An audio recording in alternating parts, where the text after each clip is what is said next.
Hello friends, welcome to Sai cooking channel. இன்றைக்கி நான் செய்து காட்ட போகிறது ஒரு சூப்பரான ஸ்பைசியும் திக்னஸும் கூடின ஒரு மீன் குழம்பு. இந்த மீன் குழம்பை மட்டும் வச்சிங்கன்னு சொன்னால் அதுக்கப்புறம் எப்பவுமே இதே மாதிரி தான் மீன் குழம்பு செய்வீங்க. வாங்க இதை எப்படி செய்யலாம்னு சொல்லி பார்க்கலாம். இதை செய்கிறதுக்கு நான் பாறை மீன் தான் எடுத்துருக்கிறேன். பாறை மீனை நல்ல நீட்டாக கழுவி எடுத்து வச்சாச்சு. இப்போ இதை எப்படி வைக்கலாம்னு சொல்லி பார்க்கலாம். பாறை மீனில் தான் இந்த மீன் குழம்பு செய்யணும்னு இல்லை, உங்கள்கிட்ட எந்த மீன் நீங்கள் எடுத்தாலும் அதை வச்சு இந்த குழம்பு செய்து பாருங்கள். ஸோ ஒரு சட்டியை அடுப்பில் வச்சுட்டு சட்டி சூடானதும் 1/2 டேபிள் ஸ்பூன் கடுகு வெடித்ததுக்கப்புறம் 1/4 டேபிள் ஸ்பூன் வெந்தயம், அது கூடவே 1/2 டேபிள் ஸ்பூன் பெருஞ்சீரகம் போட்டு பொரிஞ்சதுக்கப்புறமா 10லேருந்து 15 பூண்டை நல்லா தட்டி எடுத்து வச்சுருக்கணும். அதை இதில் சேர்த்து 2 பச்சை மிளகாய், ஒரு பெரிய சைஸ் வெங்காயம் நல்ல பொடிசாக கட் பண்ணி அதையும் போட்டு நல்லா வதக்கி எடுத்துக்கொள்ளணும். வெங்காயம், பூண்டு, பச்சை மிளகா இது எல்லாமே நல்லா வதங்கி ஓரளவு வதங்கினதுக்கப்புறமா கொஞ்சமாக கருவேப்பிலை இதில் சேர்த்துக்கொள்ளணும். எல்லாத்தையும் சேர்த்து ஒரு முறை நல்லா கிளறி விட்டுக்கொள்ளுங்க. வெங்காயம் நல்லா சோர்ந்து வதங்கி வரணும். வெங்காயம் இப்போ வதங்கிட்டுது. இது கூட இப்போ ஒரு பெரிய சைஸ் தக்காளியை வெட்டி அதையும் இதோட சேர்த்து ஒரு முறை நல்லா கிளறி விடணும்.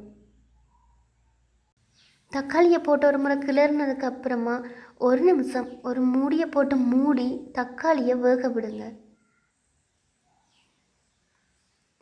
இப்போ தக்காளி, வெங்காயம் எல்லாமே நல்லா வதங்கிட்டு இது கூட இப்போ 1/2 டேபிள் ஸ்பூன் அளவுக்கு மஞ்சள் தூள், அதோட 3 டேபிள் ஸ்பூன் அளவுக்கு குழம்பு மிளகாய் தூள், இதுலேயே மல்லித்தூள் இருக்கிறபடியாக நான் இதை சேர்த்துருக்கிறேன். நீங்கள் தனி மிளகாய் தூள்னு சொன்னால் 2 டேபிள் ஸ்பூன் தனி மிளகாய் தூளுக்கு 1 டேபிள் ஸ்பூன் மல்லித்தூளை சேர்த்துக்கொள்ளலாம். இப்போ இது கூடவே குழம்புக்கு தேவையான அளவு உப்பு போட்டு ஒரு முறை நல்லா கிளறி விட்டுக்கொள்ளுங்க.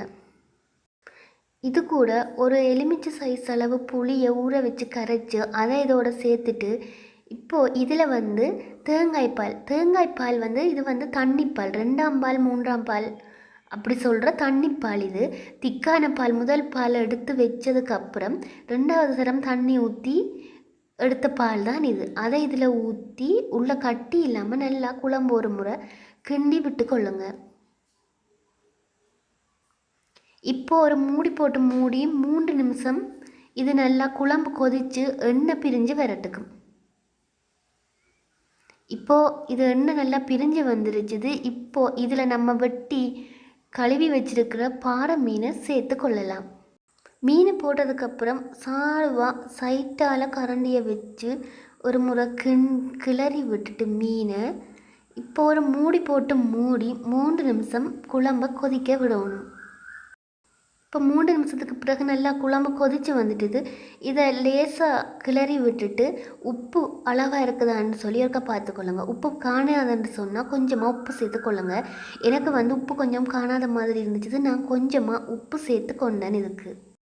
இப்போது குழம்பு நல்லா கொதித்து வந்ததுக்கப்புறம் நாங்கள் முதல்ல எடுத்து வச்சுருக்கிற முதல் பால், அதாவது தேங்காயை புளியும் போது கொஞ்சமாக தண்ணி விட்டு முதல் புளிஞ்சு எடுக்கிற பாலில் கொஞ்சமாக இதில் சேர்த்து லேசாக கிளறி விட்டுட்டு ஒரு 3 நிமிஷம் கொதிக்க இறக்கினா சுவையான மீன் குழம்பு ரெடி.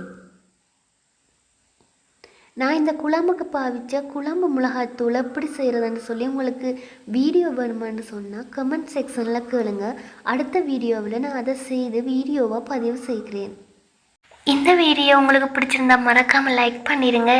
என்னோடய சேனலை சப்ஸ்கிரைப் பண்ணாமல் யாராவது பார்க்குறதா இருந்தால் அப்படியே என்னோடய சேனலை சப்ஸ்கிரைப் பண்ணி வச்சுக்கொள்ளுங்க. இன்னும் ஒரு ரெசிபியோடு உங்களை சந்திக்கிறேன். பாய்.